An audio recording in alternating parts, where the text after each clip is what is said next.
தென்கட்சி கோ சுவாமிநாதன் அவர்களின் மன அழுத்தம் போக்கும் நகைச்சுவை கதைகளை கேட்கலாம். அப்பாவுக்கு 2 பிள்ளைங்க. மூத்தவன் ரொம்ப அடக்கம். அப்பா எது சொன்னாலும் கேட்பான். பெரியவங்களுக்கு கீழ்ப்படிஞ்சு நடப்பான். இளையவன் அப்படி இல்லை. தான் நினச்சதை தான் சொல்லுவான், செய்வான். அடுத்தவங்க சொல்கிறத கேட்க மாட்டான், அடங்கி நடக்க மாட்டான். இந்த 2 பேரில் யாரை உங்களுக்கு பிடிக்கும்? பெரியவனை தான் பிடிக்கும். ஏன்னா அவன் தான் சொல்கிற பேச்சை கேட்குறவன் அப்படின்னு சொல்லுவீங்க. ஆனால் ஒரு ஞானி என்ன சொல்கிறார் தெரியுமா? ஒரு குழந்தை அதன் அறிவுக்காக மதிக்கப்பட வேண்டுமே தவிர அதனுடைய கீழ்ப்படியும் தன்மைக்காக அல்ல அப்படிங்கிறார். நம்ம குழந்தைகளை சுயமாக சிந்திக்கிறதுக்கு நாம் விடுறதில்ல. மற்றவங்களை பார்த்து காப்பி அடிக்கிறதுக்கு தான் நாம் அவங்களுக்கு கற்றுக் கொடுக்குறோம். புகழ்பெற்ற மனிதர்கள் சிலருடைய பேரை சொல்லி நீயும் அவர் மாதிரி ஆகணும், இவர் மாதிரி ஆகணும் அப்படின்னு சொல்லிகிட்டே இருக்கிறோம். குழந்தைகள் தங்களுடைய தனித்தன்மையை வளர்த்துக்கிறதுக்கு நாம் தடையாக இருக்கிறோம். ஒரு குழந்தைகிட்ட அனாவசியமாக நம்பிக்கையை வளர்த்துடக்கூடாது. எந்த கோட்பாட்டையும் திணிக்கக்கூடாது. நாம் ஏற்கனவே அர்த்தமில்லாத கருத்துக்களையும் கொள்கைகளையும் மனசில் போட்டு நிரப்பி வச்சுருக்கிறோம். இந்த உலகத்துக்கு புதுசாக சேர்ந்திருக்கிற ஒரு குழந்தையின் தூய்மையான மனசில் நம்ம கருத்துக்களை அறிமுகம் செய்ய அல்லது திணிக்கிறதுக்கு நமக்கு எந்த அதிகாரமும் கிடையாது. ஒரு குழந்தைய நீ இந்த மதத்தை சேர்ந்தவன் அப்படின்னு பிறந்ததுமே ஒரு முத்திரை குத்தி போடுறோம். இது அதோட சுதந்திரத்தை ஆரம்பத்திலேயே கிள்ளி எறிகிறது மாதிரி தான். நீங்கள் ஒரு மதத்தின் வழிமுறைகளை கடைப்பிடிச்சிக்கிட்டு வர்றீங்க, அந்த வழியில் போய்கிட்டு இருக்கிறீங்க, சரி, அதனால் போகிறீங்க. அதுக்காக உங்கள் குழந்தையையும் அதே வழியில் தான் வரணும் அப்படின்னு கட்டாயப்படுத்துறதுக்கு உங்களுக்கு என்ன உரிமை இருக்குது? அந்த குழந்தை சுயமாக சிந்தித்து ஒரு முடிவுக்கு வரட்டுமே, அதுக்கு நீங்கள் ஏன் தடையாக இருக்கிறீங்க? நமக்கு உண்மையிலேயே நம்ம குழந்தை மேலே அன்பு இருந்தால் இது மாதிரி திணிப்பு வேலைகளை செய்யக்கூடாது. திணிப்பு வேலைகளிலிருந்து குழந்தைகளை காப்பாற்றினா போதும். அதுதான் ரொம்ப முக்கியம். அடுத்த தலைமுறை அற்புதமான தலைமுறையாக உருவாகும். நாம் தான் சாதி மத சங்கடங்களில் மாட்டிக்கிட்டு தவிக்கிறோம். அவங்களாவது சாதி மத வேறுபாடு இல்லாத சமுதாயத்தை பார்க்கட்டுமே, அந்த சௌகரியங்களை அனுபவிக்கட்டுமே. அதுக்கு நாம் என்ன செய்யணும்னா ஒன்றும் செய்யாமல் இருந்தால் போதும். ஒரு குழந்தைகிட்ட நம்ம கருத்தை திணிக்கும் பொழுது என்ன ஆகுது தெரியுமா? அது அவனை அவங்ககிட்ட இருந்தே அப்புறப்படுத்தி விடுது. அவனுடைய தனித்தன்மையை அழிச்சுடுது. அவனை ஒரு எல்லைக்குள்ளே திணிச்சுடுது. இதெல்லாம் அன்புங்கிற பேரால் பெற்றோர்கள் செய்கிற தப்பு. இதெல்லாம் கேட்டுக்கிட்டு இந்த காலத்தில் அப்பா ஒருத்தர் சொன்னார், நான் கருத்துக்களையெல்லாம் என் பையன்கிட்ட திணிக்கிறது இல்லைங்க, ஆனால் அதிகமாக சாப்பிட சொல்லி கட்டாயப்படுத்துவேன் அப்படின்னார். உங்கள் வீட்டு சமையல் அவ்வளோ நல்லா இருக்குமான்னு கேட்டாங்க. நல்லா இருந்தால் நான் ஏன் அவனை சாப்பிட சொல்லி கட்டாயப்படுத்த போகிறேன் அப்படின்னார். காஞ்சிபுரத்தில் பல்லவ ராஜா ஒரு கோவில் கட்டினார், கைலாசநாதர் கோவில். அதுக்கு கும்பாபிஷேகம் பண்ணுறதுக்கு ஒரு நாள் குறிப்பிட்டு அதுக்கு வேண்டிய ஏற்பாடுகள்லாம் பண்ணினார். முதல் காரியமாக கடவுளை வேண்டிக்கிட்டார், நீங்கள் இந்த கும்பாபிஷேகத்துக்கு நேரில் கலந்துக்கணும்னார். கடவுள் அந்த ராஜா கனவுல வந்தார். நீ கும்பாபிஷேகம் வச்சிருக்கிற அதே நாளில் அதே நேரத்தில் எனக்கு இன்னொரு ஊரில் ஒரு கும்பாபிஷேகம் இருக்குது, அதுக்கு போக வேண்டியிருக்கு. அதாவது திருநின்ற ஊரில் என்னுடைய பக்தர் ஒருத்தர், அவரும் ஒரு கோயில் கட்டி கும்பாபிஷேகம் செய்கிறார். நான் அதுக்கு போக வேண்டியிருக்கு, அதனால் உன்னுடைய தேதியை நீ மாற்றி வச்சுக்கோ அப்படின்னார். கடவுள் தான் எங்கேயும் இருக்கிறவராச்சே, அவர் நினச்சா 2 இடத்துலையும் இருந்து கோயில் கும்பாபிஷேகத்தை நடத்த முடியாதா? ஏன் அப்படி செய்யலை? அது ஒரு முக்கியமான காரணத்துக்காக தான். திருநின்ற ஊரில் இருந்த பூசலாருங்கிற அந்த அடியாரின் பெருமையை இந்த உலகத்துக்கு எடுத்து காட்டணுங்கிறதுக்காகத்தான் கடவுள் அந்த ராஜா கிட்ட அப்படி சொன்னார். சரி, அந்த அடியார் அப்படி என்ன தான் பெருசாக கோயில் கட்டிவிட்டார்? ராஜா கட்டின கோயிலை விட பெருசா? அவர் கட்டினது கருங்கல்லாலேயோ மண்ணாலேயோ மரத்தாலேயோ இல்லை. அவர் கட்டின கோயில் வேறு மாதிரி. அது மனசால் கட்டின கோயில், மனசுக்குள்ளே இருக்கிற கோவில், மனக்கோவில். அந்த அடியார் தன்னோட மனசுக்குள்ளே மாதக்கணக்காக ஒவ்வொரு கல்லாக சேர்த்து கட்டின கோவில். இந்த விஷயம் ராஜாவுக்கு தெரியாது. அவர் என்ன நினச்சிட்டாரு, அது நாம் கட்டின கற்கோயிலை விட ரொம்ப பெருசாக இருக்கும் போல இருக்கு அப்படின்னு நினச்சிட்டார். சரி, அப்பேற்பட்ட அந்த கோயிலை தரிசனம் பண்ணிவிட்டு வருவோம் அப்படின்னு நினச்சி ராஜா திருநின்ற ஊருக்கு போகிறார். அங்கே போய் பார்த்தா கோயிலையும் காணும், ஒன்றையும் காணும். கடைசியில் பூசலார் கட்டின மனக்கோவில் தான் அதுங்கிறத அவர் புரிஞ்சுக்கிறார். உடனே அந்த அடியாரின் காலில் விழுந்து வணங்குறார். அவரோ, இது மனசால முயன்ற கோவில், இதுக்கு இத்தனை பெருமையா அப்படின்னு ஆச்சரியப்படுறார். இதில் ஆச்சரியப்படுறதுக்கு ஒன்றும் இல்லை. ஆண்டவன் விரும்புகிறது அகபக்தியையே தவிர புற தோற்றங்களே அல்ல. இதை நாம் புரிஞ்சுக்கிட்டோம்னா நமக்குள்ள எந்த வேறுபாடுகளும் வர்றதுக்கு வழியே இல்லை. இன்னொரு ராஜா இருந்தார். அவர் ஆண்டவனுக்கு படைக்கிறதுக்காக ஒரு தார் நல்ல செவ்வாழைப்பழமாக எடுத்துக்கிட்டு போகணும்னு நினச்சார். அதனால் முத நாளே அதை வாங்கிட்டு வர சொன்னார் வேலைக்காரங்கிட்ட. வேலைக்காரன் போனால் கடைத்தெருவில் ஒரு தார் பழம் வாங்கினான். வர்ற வழியில் அவன் குடிசை. அப்படியே எட்டி பார்த்துட்டு போவோமேன்னு நினச்சான். போனான். அங்கே இவனோட குழந்தை பாவம் பசியால் கத்திக்கிட்டு இருக்கு. இவன் பார்த்தான், இவ்வளவு பெரிய தாரில் ஒரு 2 பழம் எடுத்தால் தெரியவா போகுது அப்படின்னு நினச்சி ஒரு 2 பழத்தை பிச்சு அந்த குழந்தைகிட்ட கொடுத்தான். அது அதை வாங்கி வயிறார சாப்பிட்டுது. பசி அடங்குச்சு. விளையாட போயிட்டுது. இவன் அதுக்கப்புறம் வாழைப்பழத்தை எடுத்துக்கிட்டு அரண்மனைக்கு வந்தான். 2 பழம் பிச்சிருக்கிறது ராஜாவுக்கு தெரிஞ்சு போச்சு. இவன் உண்மையை சொல்லிவிட்டான். உடனே ராஜா, கடவுளுக்கு படைக்க வேண்டிய பொருளை குழந்தை வந்து எச்சில் பண்ண விட்டுருக்கியே அப்படின்னு சொல்லி அவனை கட்டி வச்சு சாட்டையால் அடித்தார் பாவம். மறுநாள் பழத்தை கோயிலுக்கு எடுத்துகிட்டு போனார். கடவுள் முன்னாடி வச்சார். கடவுள் கண்ணை திறந்து பார்த்தார். பழம்லாம் அழுகி இருக்குது. என்ன இது அழுகி போன பழம் அப்படின்னார். ராஜா முழிச்சார். நல்லா தானே இருந்தது அப்படின்னு நினச்சார். அப்போ கடவுள் அந்த ராஜா கிட்ட சொன்னாராம், இதை பாருப்பா, இந்த தாரில் 2 பழம்தான் நல்ல பழம். அந்த 2 பழங்களையும் நேற்றுக்கே நான் சாப்பிட்டுட்டேன் அப்படின்னாராம். அப்போ தான் ராஜாவுக்கு புரிஞ்சுது, ஏழை குழந்தையின் பசியை தீர்க்கறதுக்காக உதவுன அந்த 2 பழம்தான் இறைவன் சாப்பிட்ட பழம்னு. இறைவன் இருக்கிற இடம் எது? இதுதான். கணவன் மனைவி அன்பாக இருக்கணும். ஒருத்தர் நல்லா புரிஞ்சுக்கணும். விட்டு கொடுக்குற மனப்பான்மை வேணும். அதுதான் ஒரு நல்ல குடும்பம். இன்றைக்கி பல குடும்பங்களில் அர்த்தமில்லாத சண்டைகள் தான் அதிகம். கிராமப்புறங்களில் வேடிக்கையாக ஒரு கதை சொல்லுவாங்க. ஒரு ஊரில் ஒரு ஆள் இருந்தான். வேலை வெட்டி இல்லாமல் சும்மாவே இருந்தான். அவனுக்கு கல்யாணம் பண்ணி வச்சாங்களாம். மனைவி வந்து சேர்ந்தா. சும்மாவே உட்காந்துருக்கிறியே, ஏதாவது சம்பாதிக்கிற வழியை பாரு அப்படின்ட்டுருக்கா. அதுக்கு தான் யோசனை பண்ணிகிட்ருக்கிறேன், ஒரு அருமையான ஐடியா அப்படின்னு நானா. என்ன அது சொல்லு அப்படின்ட்டுருக்கா. அவள் ஒரு ஆட்டுக்குட்டி வாங்க போகிறேன்ருக்கான்.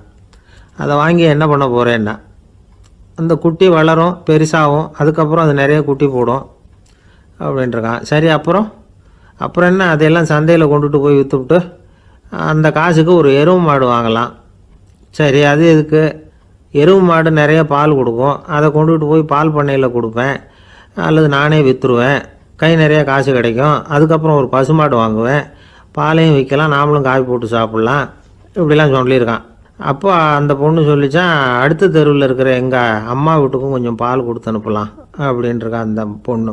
இந்த இடத்துல கணவனுக்கு கோவம் வந்துட்டுது. அது எப்படி உங்கள் அம்மா வீட்டுக்கு எதுக்கு கொடுக்கணும்? அதெல்லாம் முடியாதுன்றிருக்கான். இந்த இடத்துல சண்டை ஆரம்பமாயிட்டுது. கொஞ்ச நேரத்தில் 2 பேரும் சத்தம் போட ஆரம்பிச்சிட்டாங்க. கடுமையான சண்டை நடக்கிறத பக்கத்து வீட்டுக்காரன் காதில் வாங்கினான். அவன் ஓடியாந்தான். அவனுக்கு தெரியும், வாங்காத மாட்டுக்காக இப்படி சண்டை போட்டுக்கிட்டு இருக்கிறாங்கங்கிறது அவனுக்கு புரியும். அவன் ஓடி வந்து சொன்னான், ஏண்டா உன்னோட பசுமாட்டை ஒழுங்காக கட்டி போடக்கூடாதான்ருக்கான். என்னடா சொல்கிறேன்னா, இவன் உன் மாடு என் தோட்டத்தில் வந்து மேய்ஞ்சுட்டுது, பயிரெலாம் நாசமாயிட்டுது, 10,000 ரூபா அளவுக்கு சேதம், அதை வாங்கிட்டு போகிறதுக்கு தான் வந்தேன், குடுறா 10,000 நானான். இவன் அரண்டு போயிட்டான். அப்புறம் சொன்னான், டேய், நான் இன்னும் மாடே வாங்கலையே, அதுக்குள்ளே அது வந்து எப்படிடா உன் தோட்டத்தில் மேயும், என்னடா உளர்றேன்ருக்கான். நீ தாண்டா இப்போ உளறிக்கிட்டு இருக்க, மாடே வாங்கலை, அதுக்குள்ளே எப்படிடா வந்து உன்னுடைய மனைவி அவங்க அம்மா வீட்டுக்கு பால் கொடுத்து அனுப்ப முடியும் அப்படின்னு அவன் கேட்டானா. நம்மளால இப்போ தான் புத்தி வந்துதான். அர்த்தமே இல்லாத சண்டை போட்டுக்கிட்டு இருக்கிறோம் அப்படிங்கிறத அவன் புரிஞ்சுக்கிட்டானான். இது நம்ம முன்னோர்கள் சொல்லியிருக்கிற ஒரு கதை. சண்டையில் தான் அர்த்தம் இல்லையே தவிர கதையில் அர்த்தம் உண்டு. அதாவது இல்லாத விஷயங்களுக்காக சண்டை போட்டுக்கிட்டு இல்லறத்தை வீணாக்கிக்கிட்டு இருக்கிற மனிதர்கள் இன்றைக்கு நிறைய பேர் இருக்கிறாங்க. ஒருத்தன் தன்னுடைய மனைவியை பற்றி மாமனார்கிட்ட புகார் சொன்னானா, மாமா, உங்கள் பொண்ணு அர்த்தமில்லாத சண்டை போடுறா, எதுக்கு எடுத்தாலும் எடுத்தெறிஞ்சு பேசுகிறா அப்படின்ட்டுருக்கான். நீ எப்படி மாப்பிள்ளை அதை சமாளிக்கிற அப்படின்னு கேட்டிருக்காரு அவர். அவள் எடுத்தெறியறது என் மேலே படாமல் ஒதுங்கி நின்றுக்கிறேன் அப்படின்னு நானா இவன். ஒரு சிகை அலங்கார கூடம். ரொம்ப சுறுசுறுப்பாக எல்லோரும் வேலை செஞ்சுக்கிட்டு இருக்கிறாங்க. முடிவெட்டிக்கு வந்திருக்கிறவங்க நிறைய பேர், எல்லோரும் வரிசையாக உட்காந்துருக்குறாங்க. அந்த சமயத்தில் திடீர்னு கதவை திறந்துக்கிட்டு ஒருத்தர் உள்ளே வர்றார். அவர் ஒரு பெரிய மனிதர். அவரும் முடிவெட்டிக்கிறதுக்காக தான் உள்ளே வந்திருக்கிறார். அவரை பார்த்த உடனே அங்கே வரிசையில் உட்காந்துருந்தவங்க எல்லாரும் எழுந்திரிச்சு அவர்கிட்ட வந்துட்டாங்க. அவரை சுற்றி நின்றுக்கிட்டாங்க. எப்படி இருக்கிறீங்க, நல்லா இருக்கீங்களா அப்படின்னு விசாரிக்க ஆரம்பிச்சிட்டாங்க. எல்லாம் முடிஞ்சதும் வந்தவர் கேட்டார், வரிசையில் கடைசியாக இருக்கிறவர் யார் அப்படின்னு கேட்டார். ஏன்னு கேட்டாங்க. நான் அதுக்கு அடுத்தபடியாக உட்காரணும், அதுக்காக தான் கேட்குறேன் அப்படின்னார். உடனே அங்கே இருந்தவங்கள்லாம் என்ன சொன்னாங்க தெரியுமா, நீங்கள் வந்து வரிசையில் காத்திருக்கக்கூடாது. நீங்கள் அரசாங்கத்தின் தலைவர், உங்களுக்கு நேரம் முக்கியம், அதனால் நீங்கள் முன்னாடி போங்க அப்படின்னு சொன்னாங்க. ஆனால் அதை அவர் கேட்கல. தோழர்களே, உங்களுடைய கருத்துக்கு ரொம்ப நன்றி. எல்லாரும் வரிசையாக தான் வரணும், அதுதான் முறை.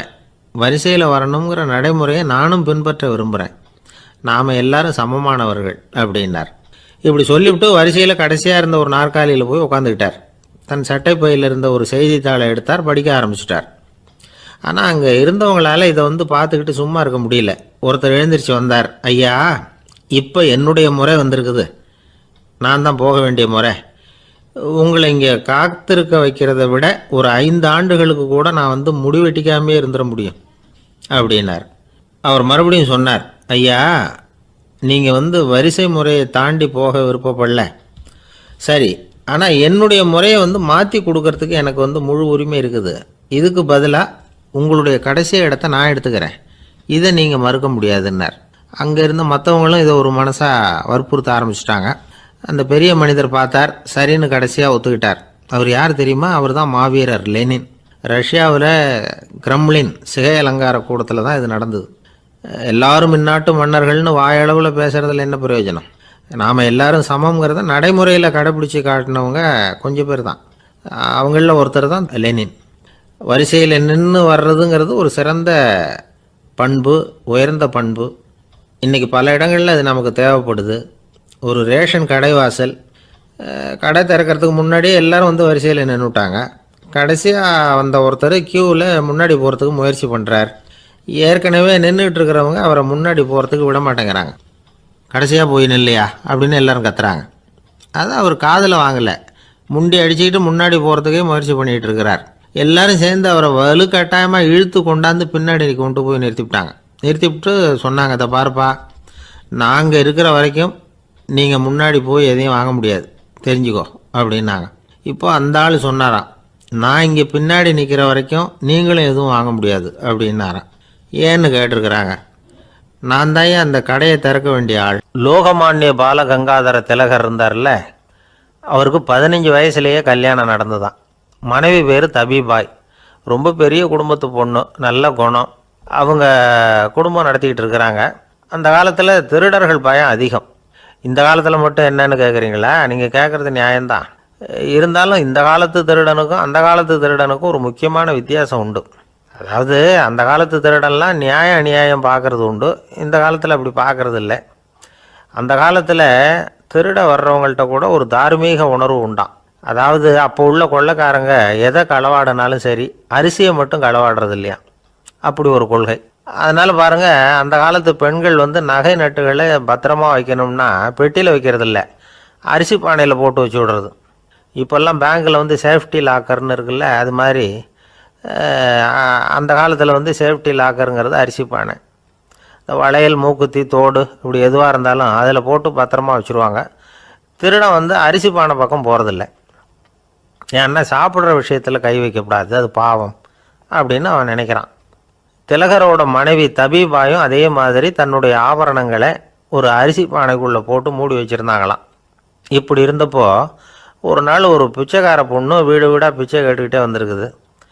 திலகர் வீட்டுக்கும் வந்து தர்மம் போடுங்க தாயே அப்படின்னு தான் அந்த பொண்ணு.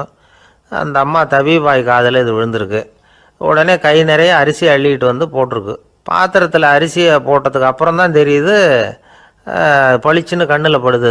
அதாவது அந்த அம்மாவோட வைர மூக்குத்தி ஒன்று அரிசியோடு சேர்ந்து அந்த பிச்சைக்கார பொண்ணு பாத்திரத்தில் போய் விழுந்துட்டுது. இந்த அம்மாவுக்கு மனசுக்குள்ளே குழப்பம், என்ன இப்படி ஆகிட்டுதே, மூக்குத்தி போயிட்டுதே, பிச்சை பாத்திரத்துலேருந்து அதை எப்படி எடுக்கிறது அப்படின்னு தயக்கம். வாயை திறந்து அதை கேட்குறதுக்கும் கூச்சம். திண்ணையில் உட்காந்துருந்த திலகர் இவ்வளவையும் பார்த்துக்கிட்டு இருக்கிறார். மனைவியின் மனசுக்குள்ளே நடக்கிற மௌன போராட்டத்தை அவர் நல்லா புரிஞ்சுக்கிட்டாராம். மனைவியை பார்த்து சொன்னாராம், தபிபாய், இது வந்து தெய்வ சம்மதம், அவளுக்கு சேர வேண்டிய மூக்குத்தி அவகிட்ட போயிட்டுது, பிச்சை பாத்திரத்தில் விழுந்த மூக்குத்தியை எடுக்க வேணாம் அப்படின்னாராம். சரின்னு சொல்லிவிட்டு மேற்கொண்டு எதுவும் சொல்லாமல் அந்த அம்மா வீட்டுக்குள்ளே போயிட்டாங்களாம். இந்த காலத்துலலாம் அது மாதிரி நடக்குமா? வெறும் அரிசியை போட்டுவிட்டு விவகாரம் பண்ணிகிட்டு இருக்க மாட்டோமா? ஒரு பெரிய மனுஷன் வீட்டுக்கு ஒரு பிச்சைக்காரன் வந்தான். ஐயா, நாங்கள் பிச்சைக்காரங்கள்லாம் சேர்ந்து ஒரு சங்கம் வச்சுருக்குறோம், அதுக்கு நிதி சேர்க்குறோம், அதுக்கு ஒரு 100 ரூபா கொடுத்தீங்கன்னா எங்களுக்கு பெரிய உதவியாக இருக்கும் அப்படின்னானா. அதெல்லாம் ஒன்றும் கொடுக்க முடியாது போ அப்படின்னாரான் அவர். அப்படின்னா ஒரு 50 ரூபாயாவது கொடுங்களேன் அப்படின்ட்டுருக்கான். அதுவும் முடியாதுன்னு சொல்லிவிட்டார். 25 ரூபா அப்படின்ட்டுருக்கான். எதுவும் முடியாது அப்படின்னாரான். சரிங்க, இவ்வளவு பெரிய வீட்டுக்கு வந்துட்டு வெறுங்கையோடு திரும்புறது நல்லா இருக்காது, அதனால் சும்மா ஒரு 1 ரூபா மட்டுமாவது கொடுங்க அப்படின்ட்டுருக்கான் அவன். ஒரு பைசா கூட என்கிட்ட கிடையாது அப்படின்னு விட்டாரான் இவர். அப்படின்னா நீங்கள் ஒரு காரியம் பண்ணுங்களேன் அப்படின்னானா அவன். என்ன செய்யணும் அப்படின்ட்டுருக்கார். எங்கள் சங்கத்தில் நீங்களும் ஒரு மெம்பராக சேர்ந்துருங்க அப்படின்னானா. ஒரு ஊரில் ஒரு மன்னன் இருந்தான், கொடுங்கோல் மன்னன். நிறைய தொந்தரவு பண்ணிக்கிட்டு இருந்தான். அவன் ஒரு தடவை என்ன பண்ணான் தெரியுமா? ஒரு தப்பும் பண்ணாத ஒரு இளைஞனை பிடிச்சி ஜெயிலில் அடைச்சுட்டான். அந்த பையனோட சொந்தக்காரங்கள்லாம் ராஜா கிட்ட போனாங்க. அவன் ஒரு தவறும் பண்ணலை, அவனை விடுதலை பண்ணுங்க அப்படின்னு கெஞ்சி கேட்டுக்கிட்டாங்க. மன்னன் வந்து யோசனை பண்ணான். அந்த இளைஞனை கூப்பிட்டுக்கிட்டு வர சொன்னான். அவனை கொண்டாந்து ராஜா முன்னாடி நிறுத்தினாங்க. இதை பாருப்பா, உன்னை நான் விடுதலை பண்ணுவேன், ஆனால் ஒரு கண்டிஷன். அந்த நிபந்தனையை நீ நிறைவேற்றினா உனக்கு விடுதலை அப்படின்னா மன்னன். சரின்னு ஒத்துக்கிட்டான் பையன். மன்னன் வந்து கண்டிஷன் என்னங்கிறத சொன்னான். உங்ககிட்ட ஒரு செம்மறி ஆட்டை கொடுக்க போகிறேன், 1 மாதத்துக்கு அதுக்கு தேவையான தீனியையும் கொடுக்க போகிறேன். 1 மாதம் கழித்து அந்த ஆட்டை வந்து எடை போட்டு பார்ப்பேன். அந்த ஆட்டின் எடை கொஞ்சம் கூட கூடி இருக்கக்கூடாது. எடை கூடி இருந்தால் உனக்கு விடுதலை கிடையாது. என்ன சொல்கிற அப்படின்னா. பையனுக்கு ஒன்றும் புரியல, பயமாக போயிட்டுது. குழம்பிக்கிட்டே நின்றுக்கிட்டு இருக்கிறான்.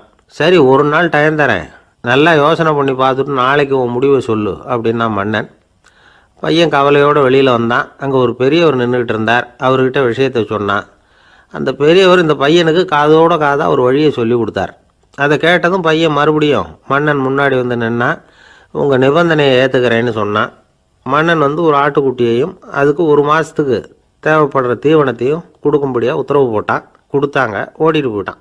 1 மாதம் தினமும் தவறாமல் அந்த தீவனத்தை ஆட்டுக்குட்டிக்கு போட்டுக்கிட்டு இருக்கிறான்.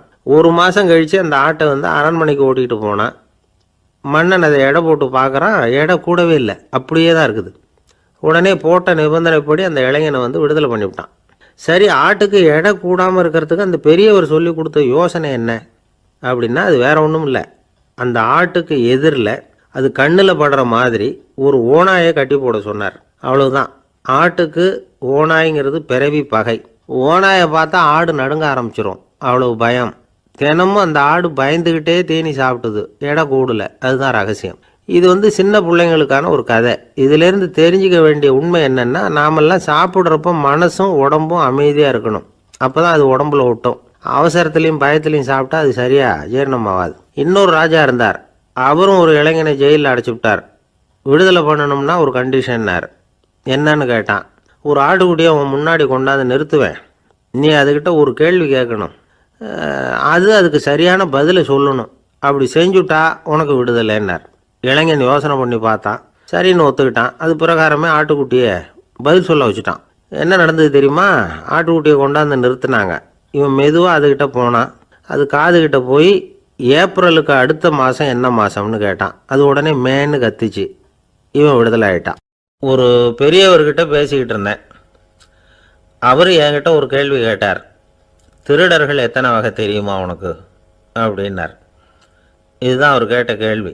எதுக்காக என்ன பார்த்து அந்த கேள்வி கேட்டார் தெரியல. இருந்தாலும் நான் வந்து அவருக்கு பதில் சொன்னேன். திருடர்களில் வந்து எத்தனையோ வகை உண்டுங்க. கார் திருடன், சைக்கிள் திருடன், முகமூடி திருடன், எப்படி சொல்லிகிட்டே போகலாம். இருந்தாலும் என்னுடைய சிற்றறிவுக்கு எட்டின வரையில் திருடர்களை வந்து 2 வகையாக பிரிக்கலாம் அப்படின்னு நினைக்கிறேன். ஒன்று ராத்திரியில் திருடுற திருடன், இன்னொருத்தன் பகலில் திருடுற திருடன். அதாவது பகல் திருடன், ராத்திரி திருடன் அப்படின்னு பெரியவர் சிரித்தார். என்ன சிரிக்கிறீங்களே? என்ன, கள்வர்கள் 4 வகை அப்படின்னு ஆரம்பித்தார். எப்படின்னு கேட்டேன். சாப்பாட்டுக்கு இல்லாமல் திருடுறாங்க பாருங்கள், அது ஒரு வகையான். சாப்பாட்டுக்கு இருந்தும் திருடுறாங்க பாருங்கள், அது ஒரு வகையான். இதை தவிர இன்னும் ஒரு 2 வகை திருட்டு உண்டு. அது என்னென்னா, ஆண்டவன்கிட்ட இருந்து நாம் திருடுற திருட்டு. இன்னொன்று என்னென்னா, நம்மக்கிட்ட இருந்து ஆண்டவன் திருடுற திருட்டு அப்படின்னார். எனக்கு ஒன்றும் புரியல. என்ன சார் இது, ஆண்டவனையே வந்து திருடன்னு சொல்கிறீங்களே அப்படின்னு ஆச்சரியமா. ஆமாங்க, ஆண்டவனை வந்து கள்வன்னு சொல்கிறது இல்லையா? காஞ்சிபுரத்துக்கு பக்கத்தில் திருக்கார்வனம் அப்படின்னு ஒரு ஊர் இருக்குது. அங்கே உள்ள பெருமாளுக்கு வந்து கள்வர்னு தான் பேர். அது மட்டும் இல்லை, திருமங்கையாழ்வார் தம்முடைய திரு நெடுந்தாண்டகத்தில் கார்வனத்துள்ளாய் கல்வா அப்படின்னு தான் அழைக்கிறார் அப்படின்னு நிறைய உதாரணம்லாம் சொல்ல ஆரம்பித்தார். அதுக்கப்புறம் அவர்கிட்ட பேசி நான் புரிஞ்சுக்கிட்ட விவரங்களை தான் நான் இப்போ உங்ககிட்ட சொல்ல போகிறது. அதாவது அவர் சொன்ன முதல் வகை திருடர்கள் வந்து சாப்பாட்டுக்கு இல்லாமல் திருடுறவங்க. இவங்களை வந்து திருத்தி போடலாம். சாப்பாட்டுக்கு இருந்தும் பணம் சேர்க்கணுங்கிற ஆசையால் பொய் கணக்கெல்லாம் எழுதுகிறாங்க பாருங்கள், அவங்க தான் ரெண்டாவது வகை. மூணாவது வகை திருட்டு தான் மிகப்பெரிய திருட்டு. இறைவனுக்கு சொந்தமானதை நம்முடையதுன்னு நினைக்கிற திருட்டு. எது இறைவனுக்கு சொந்தமானது அப்படின்னா ஆத்மா. பகவானுக்கு சொந்தமான ஆத்மாவை நம்முடையதுன்னு நினைக்கிறது தான் அந்த மாபெரும் திருட்டு. இதுக்கு பேர் தான் ஆத்மாபகாரமா. சரி, இதுக்கு பரிகாரம் என்ன? எல்லாம் இறைவனுடையது, நமக்கு ஒன்றும் இல்லை அப்படின்னு நினைக்கிறது தான் இதுக்கு பரிகாரம். இதெல்லாம் இருக்கட்டும். நாலாவது திருட்டு ஒன்று சொன்னோம்ல, ஆண்டவன் நம்மகிட்ட இருந்து திருடுறது. அது எப்படி? ஆண்டவனை வந்து கள்வன்னு சொல்கிறாங்க, அது சரி. அவர் என்னத்தை திருடினார்? இப்போ இன்னொருத்தருக்கு சொந்தமான ஒன்றை எடுத்து வச்சுக்கிறது தான் கள்ளத்தனம். ஆனால் ஆண்டவன்னு எடுத்துக்கிட்டோம்னா இருக்கிறது எல்லாமே அவனுக்கு சொந்தம். அப்படி இருக்கிறப்போ அவரை எப்படி கள்வன்னு சொல்கிறது? இது என்ன புரியாமல் இருக்குதே அப்படின்னு சொல்லி பார்த்தா அதுக்கும் விளக்கம் சொல்கிறாங்க அவங்க. அதாவது ஆண்டவனுக்கு வந்து உருவமே கிடையாது, அரூபமாக இருக்கிறவன், அதாவது உருவம் இல்லாமல் இருக்கிறவன். அப்படி உள்ள பகவான் வந்து நம்மளை மாதிரி உருவத்தில் இருக்கிறான். நம்மளை மாதிரியே கையை காலு மூக்கெல்லாம் இருக்குது ஆண்டவனுக்கு. இந்த உருவம் நம்மகிட்டே இருந்து திருடினது தானே.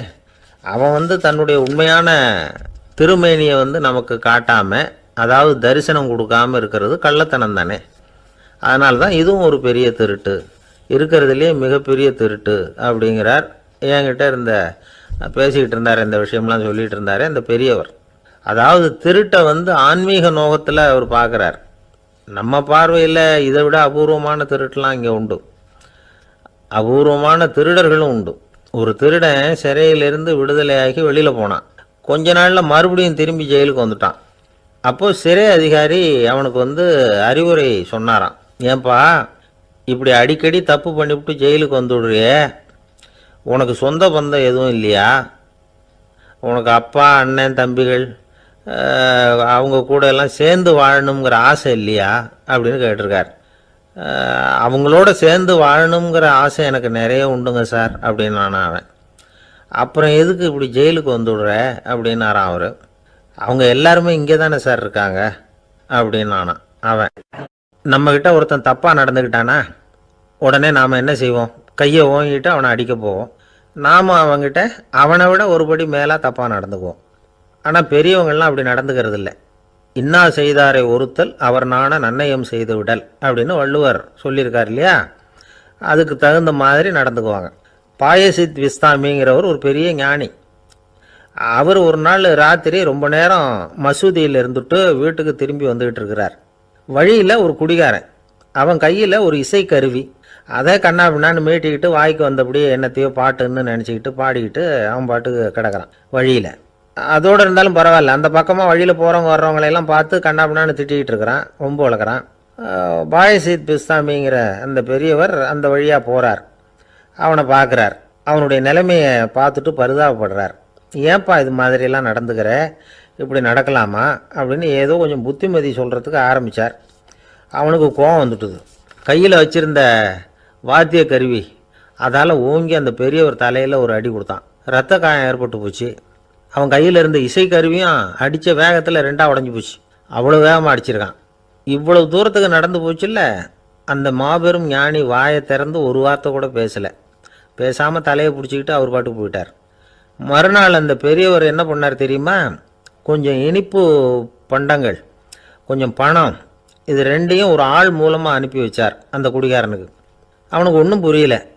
என்ன விவரம்னு விசாரித்தான். வந்த ஆள் ஒரு கடுதாசியை நீட்டினான். அதில் விவரம் இருந்தது. ஞானி எழுதியிருக்கிறார், இதை பாருப்பா, உங்களுடைய இசைக்கருவி உடையறதுக்கு என்னுடைய தலை காரணமாக ஆயிட்டுது. அதுக்காக நான் ரொம்ப வருத்தப்படுறேன். அதுக்காக தான் பணம் அனுப்பி வச்சுருக்கேன். வேறு புதுசாக ஒரு இசைக்கருவி வாங்கிக்கோ. அப்புறம் இன்னொரு விஷயம், நேற்றுக்கு ராத்திரி என்கிட்ட ஏகப்பட்ட கசப்பான வார்த்தைகளை வந்து பேசினேன். இதோட அனுப்பியிருக்கிற இனிப்பு பண்டங்களை சாப்பிட்டு உன்னுடைய நாவில் உள்ள கசப்பை மாற்றிக்கும் அப்படின்னு அதில் எழுதப்பட்டிருந்தது. இந்த சமயத்தில் அவன் வந்து குடி மயக்கத்தில் இல்லை, தெளிஞ்சு போயிருந்த நேரம் அது. அதனால் அதை படித்த உடனே அவனுக்கு ரொம்ப வெக்கமாக போச்சு. தலை குனிஞ்சான், யோசனை பண்ணான். கொஞ்ச நேரத்தில் தன்னுடைய நண்பர்கள் சில பேரையும் கூப்பிட்டுக்கிட்டு நேராக அந்த ஞானி இருக்கிற இடத்துக்கு ஓடினான். அவர் காலில் விழுந்தான், அவர்கிட்ட மன்னிப்பு கேட்டுக்கிட்டான். பெரியவங்களே தெரியாமல் வந்து நான் இந்த பாவச் செயலை பண்ணிவிட்டேன், என்னை மன்னிச்சுங்க, உங்களுடைய பொறுமையும் போதனையும் என்னுடைய கண்ணை திறந்துட்டுது. இனிமேல் நானும் என்னுடைய நண்பர்களும் நல்ல வழியில் திருந்தி வாழ போகிறோம் அப்படின்னா. ஞானி செய்த நன்னயம் குடிகாரனை எப்படி திருத்தியிருக்கு பார்த்தீங்களா? இந்த கதையை கேட்டுவிட்டு ஒருத்தர் சொன்னார், என் வாழ்க்கையில் கூட அப்படி ஒரு சம்பவம் நடந்தது சார். நானும் ஒரு நாள் ராத்திரி ஓவராக குடிச்சிட்டு ஒரு கிட்டாரை வாசிச்சுக்கிட்டு கண்ணாபின்னான்னு உளறிக்கிட்டு திட்டிக்கிட்டு இருந்தேன். அந்த சமயம் அந்த வழியாக ஒருத்தர் வந்தார். ஓங்கி தலையில் ஒரே ஒரு அடி, ரத்தம் வந்துட்டுது. அதுக்கப்புறம் என் மனசு தெரிந்துட்டுது சார் அப்படின்னார். அப்படியா என்ன ஆச்சரியமா? ஆமாம் சார், அடி விழுந்தது அவர் தலையில் இல்லை, என் தலையில். வந்தவர் என்ன அப்படி அடிச்சுட்டார். மயக்கம் தெளிஞ்சதுக்கு அப்புறம்தான் எனக்கு விவரம் புரிஞ்சுது, அவர் ஒரு போலீஸ்காரர் அப்படின்னார் ரொம்ப சோகமாக. ஒரு நாள் ராமர் அரசவையில் உட்காந்துருக்கிறார். ராமராஜ்யம் நடந்துக்கிட்டு இருந்த நேரம். அந்த சமயத்தில் ஒரு நாய் வந்து அரச சபைக்கு வந்துதான். அது தலையில் அடிபட்டு ரத்தம். அந்த கோலத்தில் அது அங்கே வந்தது. எல்லாரும் ஆச்சரியமாக அதை பார்த்தாங்க. ராமரும் அந்த நாயை பார்த்தார். நீங்கள் வந்த காரியம் என்ன, என்ன நடந்தது, எதுவாக இருந்தாலும் பயப்படாமல் சொல்லு அப்படின்னார். உடனே அந்த நாய் மெதுவாக சொல்ல ஆரம்பிச்சுதான். ஐயா, நான் தெருவில் போய்கிட்டு இருந்தேன். வழியில் ஒருத்தர் வந்தார். அவர் வேத சாஸ்திரம்லாம் படித்த பெரியவர். அவர் எந்த காரணமும் இல்லாமல் அவர் கையில் வச்சுருந்த குச்சியால் என் தலையில் அடிச்சுட்டார். அதுதான் தலையில் ரத்தம். இதை நீங்கள் விசாரித்து தகுந்த தீர்ப்பு வழங்கணும் அப்படின்னு தான் அந்த நாய். ராமர் பார்த்தார். உடனே தன்னுடைய காவலர்களை அனுப்புனார். அந்த ஆளை எங்கே இருந்தாலும் போய் கொண்டுகிட்டு வாங்க அப்படின்னு விட்டார். காவலர்கள் போனாங்க, அந்த ஆளை பிடிச்சி கொண்டு வந்துட்டாங்க. அரண்மனைக்கு வா அப்படின்னு சொல்லி கூப்பிட்டுட்டு வந்துட்டாங்க. என்ன நடந்ததுன்னு விசாரித்தார் ராமர். அதுக்கு அந்த ஆள் சொன்னார், நான் வந்து வீதி வழியாக வந்துக்கிட்டு இருந்தேன். குறுக்க இந்த நாய் வந்தது. நான் அவசரமாக போய்கிட்டு இருந்தேன். இது எனக்கு வழி விடாமல் குறுக்க பூந்து இடைஞ்சல் பண்ணிச்சு. எனக்கு கோபம் வந்துட்டுது, அதனால் அடிச்சுட்டேன். வேத சாஸ்திரம் படித்த நான் என் வசம் இழந்து கோபப்பட்டது பெரிய தப்பு தான். அதை நான் ஒத்துக்கிறேன், குற்றத்தை ஒப்புக்கொள்கிறேன். எனக்கு என்ன தண்டனை கொடுக்கணுமோ அதை கொடுங்க, ஏற்றுக்கிறேன் அப்படின்னு விட்டார். சரி, இப்போ அந்த ஆளுக்கு தண்டனை கொடுக்கணும். என்ன தண்டனை கொடுக்கறது யோசனை பண்ணார் ராமர். அதையும் அந்த நாய்கிட்டே கேட்டார். நீயே சொல்லு, என்ன தண்டனை கொடுக்கலாம் இவருக்கு அப்படின்னார். இதுக்கு அந்த நாய் என்ன சொல்லிச்சு தெரியுமா? இவரை ஏதாவது ஒரு கோயிலுக்கு தர்மகர்த்தாவாக நியமனம் பண்ணிவிடுங்க, அதுதான் இவருக்கு சரியான தண்டனை அப்படின்னுது. இதை கேட்டது ராமர் முகத்தில் புன்னகை. ஆனால் அங்கே இருந்த மற்றவங்களுக்கெல்லாம் ஆச்சரியம். அது எப்படி தப்பு செஞ்சவங்களுக்கு தண்டனை கொடுக்கறது தானே நியாயம், அதை விட்டுட்டு தர்மகர்த்தா பதவியை கொடுக்க சொல்லுதே இந்த நாய் அப்படிங்கிற ஆச்சரியம். இந்த சந்தேகத்தை அந்த நாய்கிட்டேயே கேட்டாங்க அங்கே இருந்தவங்க. இதுக்கு அந்த நாய் பதில் சொல்லிச்சான். நான் வந்து போன பிறவியில் ஒரு கோயிலுக்கு தர்மகர்த்தாவாக இருந்தேன். எவ்வளவோ கவனமாக எச்சரிக்கையாக தான் என்னுடைய கடமைகளெல்லாம் செஞ்சுக்கிட்டு வந்தேன். அப்படி இருந்தாலும் சில சமயங்களில் என்னையும் மீறி கோயில் செல்வத்தை நான் அனுபவிக்கிறதுக்கு காரணமாயிட்டேன். ஒரு கோவிலுக்கு தர்மகர்த்தாவாக இருக்கிறவங்க எப்படியும் இந்த பாவத்திலேருந்து தப்பிக்கிறது கஷ்டம். அதனால தான் நான் இந்த பிறவியில் நாயாக பிறந்து இப்படி கஷ்டப்படுறேன். இதே நிலைமை இந்த ஆளுக்கும் ஏற்படணும் அப்படிங்கிறதுக்காக தான் அவரையும் ஒரு கோயிலுக்கு தர்மகர்த்தாவை நியமிக்கும்படி கேட்டுக்கிட்டேன் அப்படின்னு தான் இந்த நாய். இதிலேருந்து என்ன தெரியுது? எந்த பதவியில் நாம் இருந்தாலும் நமக்கு தெரியாமல் கூட அதை தவறாக உபயோகப்படுத்தக்கூடாதுங்கிறத இதிலேருந்து புரிஞ்சுக்கணும். இல்லைன்னா அடுத்த பிறவியில் நாயாக பிறந்து எங்கேயாவது போய் வாழை ஆட்டிகிட்டு நிற்க வேண்டியது தான். கோவில் வாசலில் 2 நாய் பேசிக்கிட்டு இருந்து தான், போன ஜென்மத்தில் நான் மனுஷனாக தான் இருந்தேன். ஒரு கோவில் பூசாரி பேச்சை கேட்டுவிட்டு அவரோட கூட்டு சேர்ந்துக்கிட்டு ஆண்டவன் போட்டிருந்த நகையெல்லாம் அபகரித்து என்கிட்ட கொடுத்தாரு அவர். நான் எடுத்துகிட்டு வந்துட்டேன். திருடினது அந்த ஆள் தான், எடுத்துகிட்டு வந்தது தான் நான். இருந்தாலும் நான் மட்டும் நாயாக பிறந்துட்டேன். இப்போ மட்டும் அந்த பூசாரி என்கிட்ட மாட்டினா கடித்து குதறி போடுவேன் அப்படின்னு தான். அவசரப்பட்டு அப்படி செஞ்சுடாதே, பதிலுக்கு அவரும் உன்னை திருப்பி கடித்தாலும் கடிச்சிருவார். ஏன்னா அவரும் இப்போ ஒரு நாயாக தான் பிறந்திருக்கிறார் அப்படின்னு தான் இன்னொன்று. அது எப்படி உனக்கு தெரியும்னு தான் இது. நான் தானே அது அப்படின்னு தான் அந்த நாய். அப்படி ஒரே ஒரு ஊரில் ஒரு அம்மா இருந்தாங்க. அந்த அம்மாவுக்கு ஒரே ஒரு பிள்ளையாண்டான். அவனுக்கு ரொம்ப அக்கறையோடு கல்யாணம் பண்ணி வச்சாங்க. கல்யாணம் முடிஞ்சதும் மருமக பொண்ணு வீட்டுக்கு வந்து சேர்ந்தது. அப்பாடா என் கடமை முடிஞ்சுது, இனிமேல் அக்கடான்னு எங்கேயாவது ஒரு மூலையில் படுத்து கிடக்கலாம் அப்படின்னு நினச்சாங்க அந்த அம்மா. ஆனால் நினைக்கிறபடி எங்கே நடக்குது? அதுக்கப்புறம் தான் பிரச்சனையே ஆரம்பமாச்சு. மருமகள் குணம் சரியில்லை, ஒரு மாதிரி. அந்த பொண்ணு வீட்டுக்கு வந்ததுமே முதல் வேலையாக மாமியாரை பார்த்து, அதுதான் நான் வந்துட்டேன்ல, இனிமேல் உங்களுக்கு என்ன வேலைங்க, புறப்பட வேண்டியது தானே, காசி ராமேஸ்வரம்னு எங்கேயாவது போங்க அப்படின்னுட்டு தான். மாமியாரை பார்த்தாங்க, கொஞ்சம் யோசனை பண்ணாங்க. இந்த பாருமா, நீ இப்படி சொல்கிறதுக்கு முன்னாடியே வீட்டை விட்டு புறப்படணுங்கிற முடிவுக்கு நான் வந்துட்டேன். வீட்டை மட்டும் இல்லை, இந்த உலகத்தை விட்டே கூட போகிறதுக்கு தயாராக இருக்கிறேன். ஆனால் ஒரே ஒரு விஷயத்துக்காக என் உயிரை கையில் பிடிச்சிக்கிட்டு இருக்கிறேன் அப்படின்னாங்களாம். என்ன விஷயம்னு கேட்டது இந்த மருமக பொண்ணு. வேற ஒன்றும் இல்லை, என் பிள்ளைக்கு கல்யாணம் பண்ணி வச்சுட்டேன். ஒரு பேர புள்ள பிறந்து அதை என் கண்ணால் பார்த்துட்டேன்னா நான் எங்கே வேணும்னாலும் போகிறதுக்கு தயாராக இருக்கிறேன் அப்படின்னாங்களாம் அந்த மாமியார். மாமியார் இப்படி சொல்கிறதுலேயும் நியாயம் இருக்கிறதாக பட்டுது அந்த பொண்ணுக்கு. சரி, அப்படியே இருந்து பார்த்துட்டு போகலாம் அப்படின்னு அனுமதி கொடுத்தது. கொஞ்ச காலத்தில் ஒரு பேரன் பிறந்தான். அந்த அம்மாவும் பேரனை கண்ணால் பார்த்துட்டாங்க. சரி, பேரனை பார்த்தாச்சுல்ல, இனிமேல் புறப்பட வேண்டியது தானே அப்படின்னது மருமக பொண்ணு. மாமியார் பார்த்தாங்க, நீ சொல்கிறது சரிதாம்மா, அதில் ஒன்றும் தப்பு இல்லை. என்னோட பேரன் உங்களை அம்மா அப்பான்னு கூப்பிடுறத என் காது குளிர கேட்டுட்டு போயிடுறேனே அப்படின்னாங்களாம். சரி, அந்த ஆசையை நிறைவேறட்டும் அப்படின்னு காத்துக்கிட்டு இருந்தாங்க. பேரன் வளர்ந்தான், நடந்தான், பள்ளிக்கூடம் போனால், பெரியவனானான். மருமக பொண்ணு மறுபடியும் மாமியாரை விரட்ட ஆரம்பிச்சுட்டுது, இன்னும் புறப்புள்ளையான்னு. இதை பாருமா, இது வரைக்கும் இருந்துட்டேன். பேரனோட கல்யாணத்தையும் கண்ணால் பார்த்தா தான் இந்த கட்டை வேகும் போல் இருக்குது அப்படின்னு சொல்லி ஒரு மாதிரியாக பேச ஆரம்பித்தாங்க. இதுவும் நியாயமான ஆசையாக தான் படுது அப்படின்னு அது யோசிச்சிருக்கு அந்த பொண்ணு. சரின்னு அதுக்கும் ஒத்துக்கிட்டது. உடனே பேரனுடைய கல்யாணமும் முடிஞ்சது ஒரு வழியாக. இனிமேல் ஒரு நொடி கூட இங்கே இருக்கக்கூடாது, புறப்படுங்க அப்படின்னு மாமியாரை விரட்டிச்சான் அந்த பொண்ணு. இப்போ அந்த மாமியார் தன்னோட மருமகளை பார்த்து சொல்கிறாங்க, இதோ கிளம்பிட்டேம்மா, என் மூட்டை முடிச்செல்லாம் கட்டிக்கிட்டேன், புறப்பட்டுவிட்டேன். அப்படியே நீயும் உன் துணிமணிகளை மூட்டை கட்டிக்கிட்டு கிளம்பிடும், என்னோட சேர்ந்து 2 பேருமா சேர்ந்து போயிடலாம் அப்படின்னாங்களாம். அந்த பொண்ணு முழிக்குது. முழிக்காதே, உனக்கும் ஒரு மருமக வந்துட்டா, இனிமேல் நீயும் ஒரு மாமியார் தானே, உனக்கும் இனிமேல் இங்கே வேலை இல்லை, புறப்படு அப்படின்னாங்களாம். அப்போ தான் அந்த பொண்ணு சிந்திக்க ஆரம்பிச்சு தான், தன்னோட தவறு புரிஞ்சுதான்.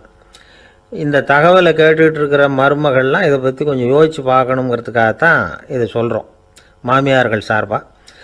கொஞ்ச நாளைக்கு முன்னாடி ஒரு பொண்ணை பார்த்து பேசுகிற சந்தர்ப்பம் கிடைச்சிது ஒரு கல்யாண வீட்டில்.